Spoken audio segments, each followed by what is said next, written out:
All right, well, without further ado, I'd like to begin this presentation. First and foremost, I want to thank you all for attending today. Appreciate you taking your time to spend here with ETI today. We hope there's some valuable information in here. Hope you take away something and learn and help you with your next project. And my name is Jeremy Crawford. I'm a business development representative here. So let's start our webinar. So the emphasis of this webinar today is for sensor placement for snow and ice melt applications. So homeowners and facility managers often misinterpret their system not turning on when snow and ice are present due to equipment failure. Often the placement of where the sensors go is overlooked or only one sensor is used or multiple are needed for maximum effectiveness. When placing sensors, it is important to find the sweet spot. And there are basically four main components that we will discuss today, of which are prevailing winds, obstructions, the actual orientation of the buildings and how that affects the snowdrift patterns, and the ultimate question, do I need more than one sensor? And by the way, we will have some Q&A at the end, so if you have any questions, please feel free to ask at the end. I definitely want to encourage some open dialogue here, we'll wrap that up at the end. So the prevailing winds in a region of the Earth's surface is a surface that blows predominantly from a particular direction.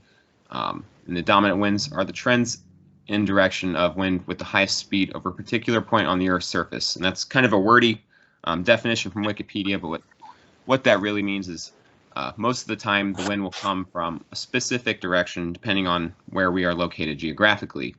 And this picture kind of captures that, I think. But this is important to understand such that adequate snow melting is installed where some of the snow and ice can blow over and accumulate. It's kind of an average, right? Because this doesn't always happen, but this is often one of the most overlooked factors of system design and sensor placement.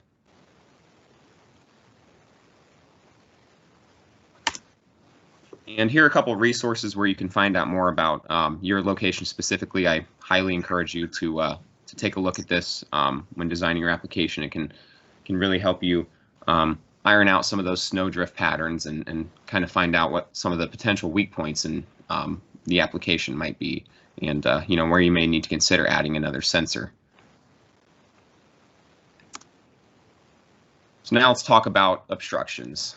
Trees, bushes, vehicles, buildings, etc. All those impact the way that snow and ice can accumulate. Even things that are very far away can really create a variation in which the way the wind can blow over. It's always important to consider these and to consider obstructions that may not be visible while you're on site installing equipment. So it's always important to think ahead about these things. So let's take an example. Let's talk about an elementary school. The school board has hired a contractor to install a snow melting system and has explained it is critical to melt snow and ice on the entire sidewalk and parking lot and driveway of the school to ensure safety for students and staff. It's important to consider things like, where will the school buses be during the day? Can these school buses create an obstruction for wind? Because there's 5 or 6 sitting in one area. What about the staff's cars? Or did the contractor consider placing the sensor in a place that a school bus or vehicle will not be sitting on top of a sensor for many hours a day? Obviously that makes the sensor completely ineffective if it can't detect snow because there's a tire right on top of it. These are kind of the key considerations that are really important to understand when installing a system, because if these are not, this can lead to issues down the line with snow detection when it's most needed and ultimately can render the system ineffective. So let's continue on to the elementary school example. The contractor also considered the shape of the building. This image here kind of shows how the shape of the building can dictate what kind of microclimates are created when the wind is blown. And ultimately, as a result, colder and windier climates are formed on the sides of buildings and even behind them in alleyways and overhangs. Considering that most buildings are rectangular in shape, most applications will have areas that will build up snow and ice rapidly, but may not be apparent during installation. Obviously, this, if you're doing a job in the summer, this may not be obvious, but it's very important to consider it in these pockets, such that you can plan ahead, and the end user will have these areas remain free of snow and ice.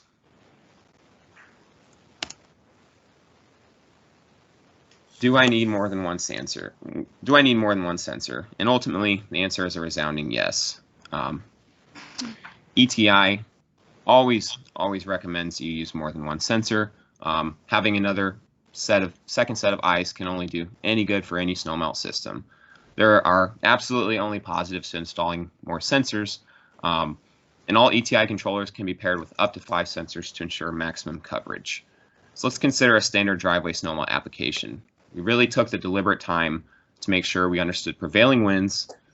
We really understood obstructions, cars in the driveway, trees, cars on the street. We really took the time to understand the building shape and the orientation, and where does the snow drift. But we only installed one pavement sensor. So let's take an example. Mother Nature decides today is the day for this year's big winter snowstorm, which here at ETI we call it the infamous snowpocalypse. So the snowpocalypse has a mind of its own, and it's coming in from the exact opposite of the site's prevailing winds because, hey, that's what Mother Nature decided to do today. That's what she does, right? That's why we're in business. But unfortunately, the pavement sensor is placed in such a way or in such a position that the snow and ice do not make contact with the sensing grid because it's coming from the exact opposite of the side of the house. Therefore, the sensing grid does not call for heat because it doesn't detect any snow or moisture. And this is ultimately for you what creates the high frequency of, hey, my driveway isn't turning on, please fix it calls. And we obviously all want to avoid those. And the easiest and most effective way to combat this is to pair the main sensor, the pavement sensor, with its what I call the counterpart. And you do this with pairing the pavement sensor with an aerial or a gutter sensor typically that is not obstructed by the same factors that the pavement sensor is. And this eliminates the problem is this counterpart sensor is looking where the pavement sensor cannot. Typically, this also means the system may turn on at a faster rate and increase the effectiveness of the snow melting. This is very critical for the Mother Nature snowpocalypse scenario, as snowmelt systems cannot handle a massive amount of snow all at once. I'm sure, as we all know, when 6 to 12 inches just fall out of the sky in a matter of an hour or two, the snowmelt system can't keep up. So the sooner we can obviously turn that system on, the better. Because obviously, when the system turns on, when all of that snow has already fallen, it's too late. Then the customers assume their system's not working, but the driveway can't keep up with it. So obviously, we want to turn the system on, tell the controller to turn on as soon as possible. And only having one sensor can obviously stop or delay this from happening. So here's just an example of all of our sensors. The snow on the top left, and then we have the SIT 6E HSC 24 pavement sensor on the bottom. Right here in the middle is our gutter sensor, and obviously our standalone LCD8 controller, or sensor and controller.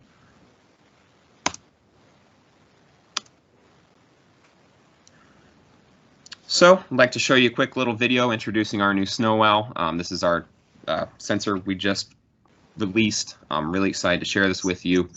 So without further ado,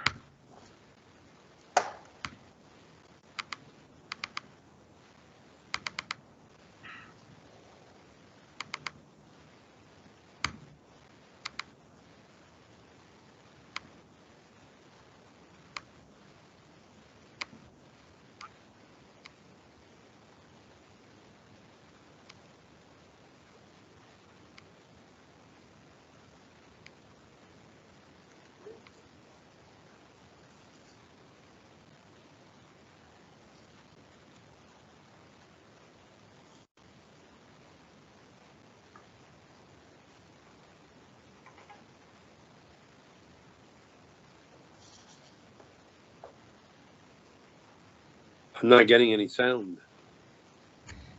You can't read lips? Jeremy, we've got no sound, so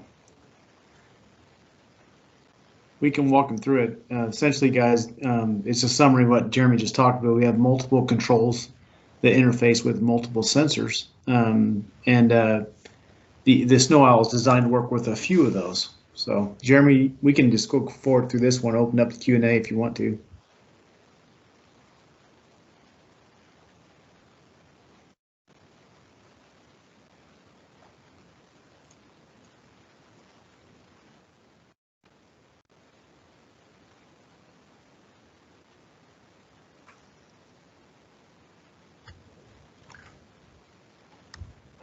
Jeremy, you there?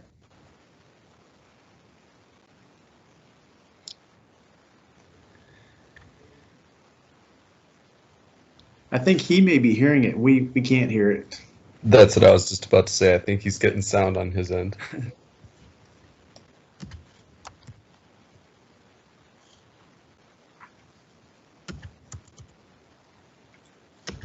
All right, we're gonna kill it. Sorry guys for that. You're good. Sorry about that, guys. Not sure why the video is not playing volume. I can just send When that you're out. on a WebEx, you have to set it up before you start. You got to set it to have the video show sound. It's somewhat annoying. Gotcha. I apologize for that.